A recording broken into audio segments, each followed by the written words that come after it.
Good morning student. Vardhaman convent school से I am Kalpana Jain, your English teacher. We are read today class 10th first poem dust of snow. आज हम पढ़ेंगे dust of snow poem, जो कि Robert fast ने लिखी है। ये बहुत अच्छे इंग्लिश राइटर थे जिन्होंने काफ़ी सारी पोयम जो हैं वो लिखी हैं, नेचर से रिलेटेड एंड रियल लाइफ से अटैच्ड जो पोयम है वो लिखी। यहाँ पर आप पोएट का जो पिक्चर है वो देखेंगे, ये रॉबर्ट फॉस्ट हैं जिन्होंने ये पोयम लिखी है। तो हम रीड करने जा रहे हैं डस्ट ऑफ स्नो, जिसके राइटर हैं Robert Frost. The way a crow shocked down on me, the dust of snow from a hemlock tree।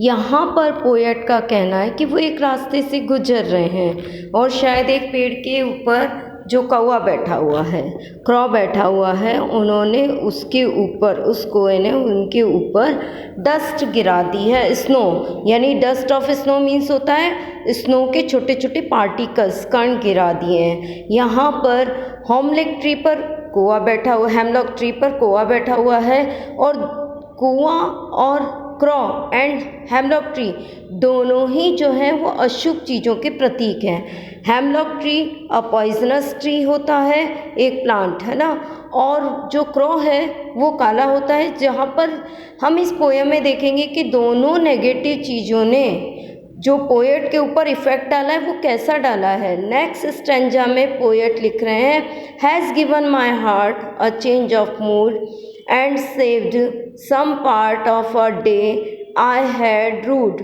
मतलब जो इससे पहले जो गिराने के पहले का जो हिस्सा था पोएट का, वो सुबह से उनका मूड ठीक नहीं था, लेकिन जैसे ही डस्ट ऑफ स्नो कोए के द्वारा गिराई गई वैसे ही उनका मूड चेंज हो गया और उनको लगा अब उनका आगे का समय सही से यूज़ करना है।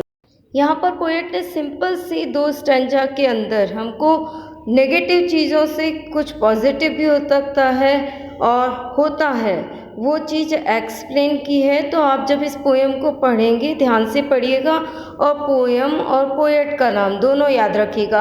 हेमलॉक ट्री एक पॉइजनस ट्री है, रूट का मीन्स होता है हेल्ड इन रिग्रेट, किसी चीज़ का रिग्रेट होना। तो आपको ये पोएम को पहले ध्यान से पढ़ना है, फिर हम इनकी नेक्स्ट पोएम पढ़ते हैं और उसके बाद में इनकी एक्सरसाइजेस आपको solve करवाऊंगी।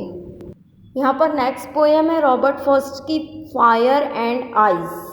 Some say the world will end in fire, some say in ice.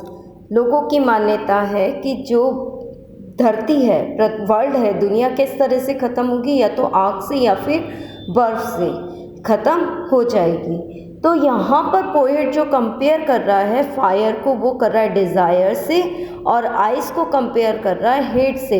यानी दोनों चीज़ें ही धरती को ख़त्म कर सकती हैं। उसका कहना है कि from what I have tested of desire I hold with those who favour fire. उनका कहना है कि मैं जिसे सम से, कुछ लोगों ने कहा है कि दुनिया जो है, लोगों का कहना है कि दुनिया जो है वो आग से ख़त्म हो जाएगी और कुछ लोगों का कहना है वो आइस से ख़त्म हो जाएगी। तो पोएट इस सिंपल सी पोएम में कहते हैं कि मेरी इच्छा है कि मैं उन लोगों के साथ खड़ा रहूं जो कहते हैं कि फायर से दुनिया ख़त्म होगी। यानी फायर जो है दुनिया में इंसान की इच्छा, डिज़ायर, इच्छा से कंपेयर किया है। यानी जो इच्छाएं हैं इंसान की वो इतनी बढ़ जाती हैं कि उसके थ्रू जो है इच्छाओं को पूरी करने के थ्रू वो दुनिया को ख़त्म करने की ओर बढ़ जाता है।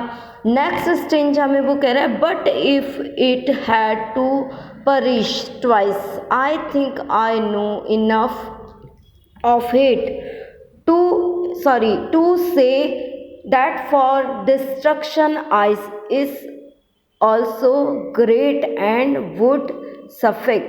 उनका कहना है कि लेकिन अगर दोबारा से मौका मिले, दुनिया को वापस से ख़त्म होने का मौका मिले, तो शायद हेट भी यानी नफ़रत, हेट भी एक ऐसा कारण बन सकती है जो डिस्ट्रक्शन, बर्बादी की ओर ले जा सकती है। नफ़रत जो है वो बर्बादी की ओर ले जा सकती है। तो यहाँ पर पोएट ने हेट को कंपेयर किया है आइस से।